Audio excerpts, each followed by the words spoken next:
Mayken Karlzon's Diary, Chapter 17. The Relief of Leyden.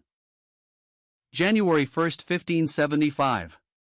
On August 12 the burgomaster and citizens of Leyden received a letter from the Prince of Orange telling them how much pleasure the courageous way in which they had defended the town had given him, and begging them to hold out till he, with his fleet of flat-bottomed boats, could reach them.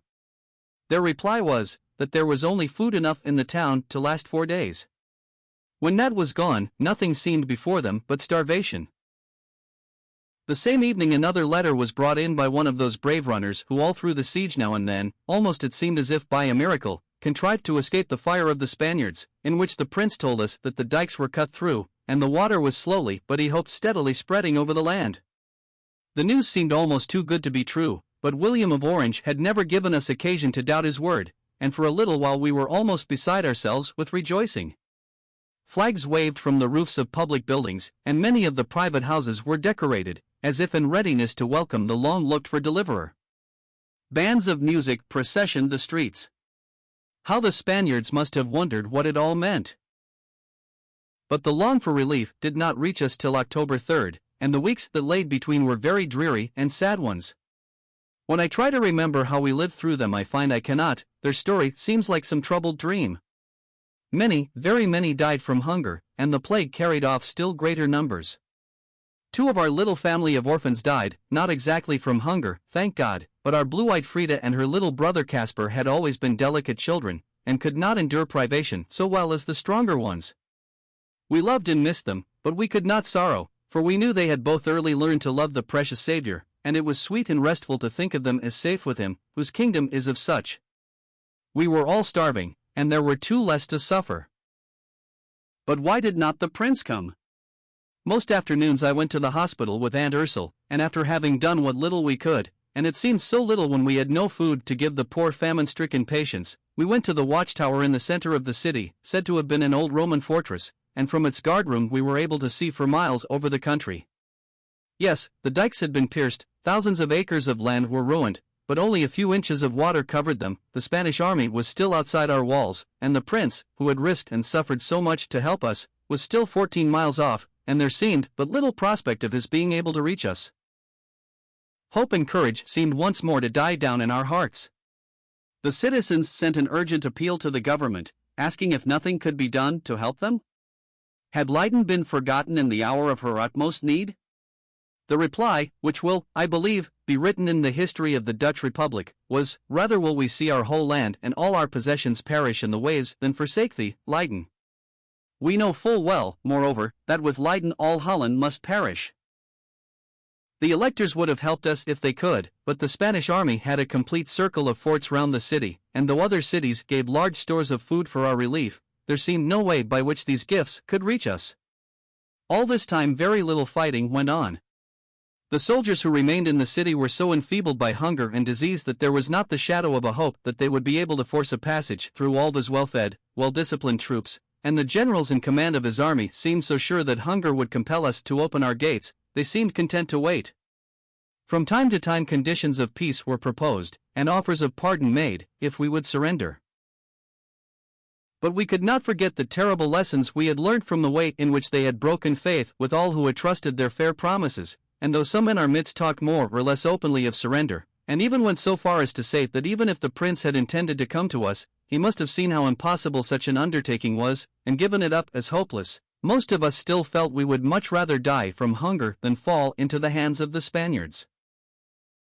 Some said the water would never rise to a sufficient height to float a fleet of boats, but Mother and Aunt Ursel and I believed it would, for we remembered how of old God made a passage through the Red Sea for the children of Israel, and was it not as easy for him to cause the sea to cover the dry land? All through the sea beggars did valuable work, not only in cutting through the dikes, sometimes under heavy fire, but in driving off the Spaniards, who tried in every way to hinder their progress.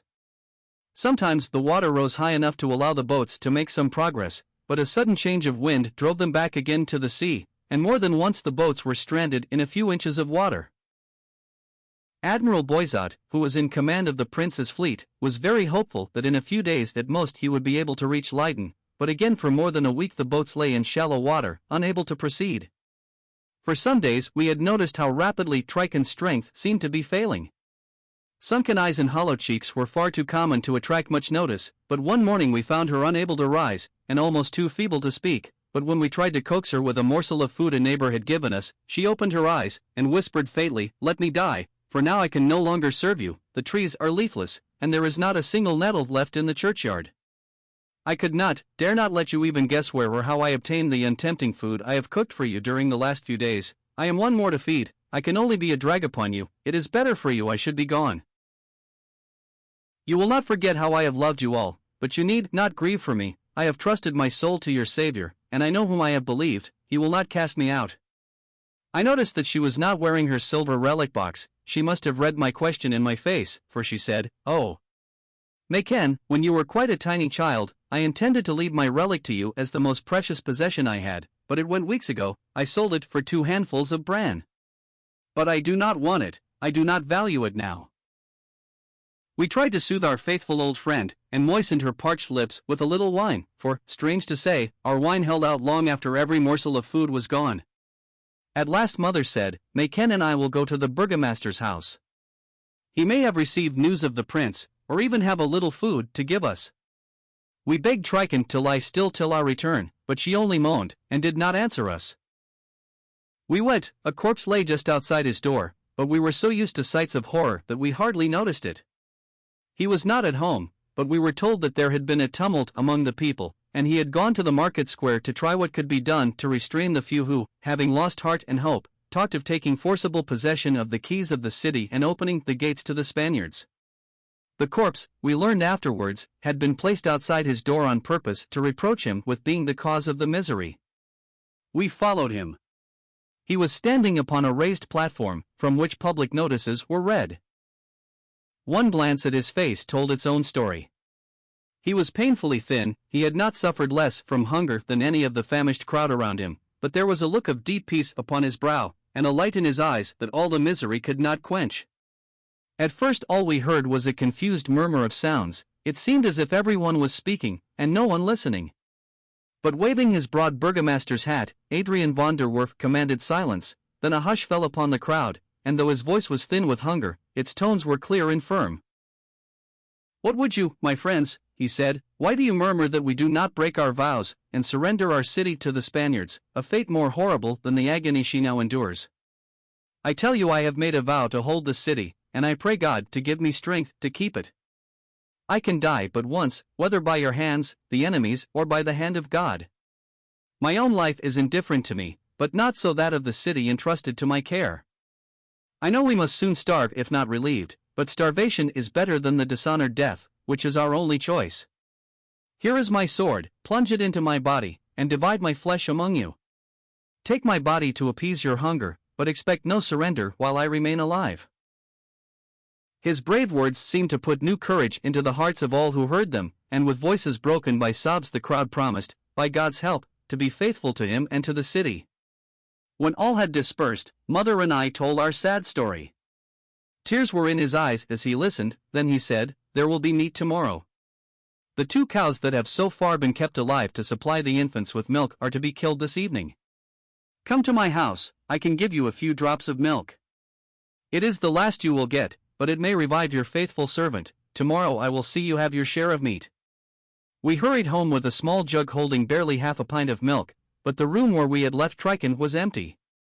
We called and searched for her everywhere, but she was nowhere to be found, and to add to our trouble and surprise Aunt Frida was gone also. The next time we went to the watchtower we found a crowd there before us, and in the distance, perhaps not more than 5 miles away, we could plainly see the flash of powder and hear the sullen roar of guns. "They are gaining ground," said the onlookers, "they will soon be here, but fighting is going on, they are having to force their passage." On the September 28th a carrier pigeon brought a letter to the burgomaster from the admiral, saying that the fleet was making every effort to reach Leyden, and he hoped in a day or 2 at the most to be his guest. The burgomaster ordered the church bells to pour out a joyous peal, but there were no flags or bands this time. On the following day the water was again sinking, and the fleet, though in sight, unable to reach us. On October 1st a carrier pigeon brought in another letter from the admiral. Nothing now remained between the famishing city and food but one Spanish fort, only 250 yards from our gates. All through the night a strong northeast wind was blowing, piling up the water in the remaining dikes, and reminding us of the gale that had swept away Jacob Anderson's farm. Then it changed suddenly to the southwest, and blew the piled-up waters over the land. God had surely fought for us. All through the night we saw lights gliding backwards and forwards upon the waters, and with a terrible crash part of the city wall fell. Early in the morning the prince's fleet sailed under the very cannon of the fort, but not a shot was fired, and then we learnt the truth. The enemy had taken fright and fled in hopeless terror and confusion, and soon the flag of Holland was waving on its ramparts. The ships sailed under the walls of the city and the sailors seemed unable to wait until they could land, but threw food from the ships to the starving people on the land. In a short time, the stores of food were carried to the public buildings, and in perfect order distributed among the citizens. Oh, how we thanked God for bread! We who had said grace over a dish of nettles, and often been unable to find even such poor food.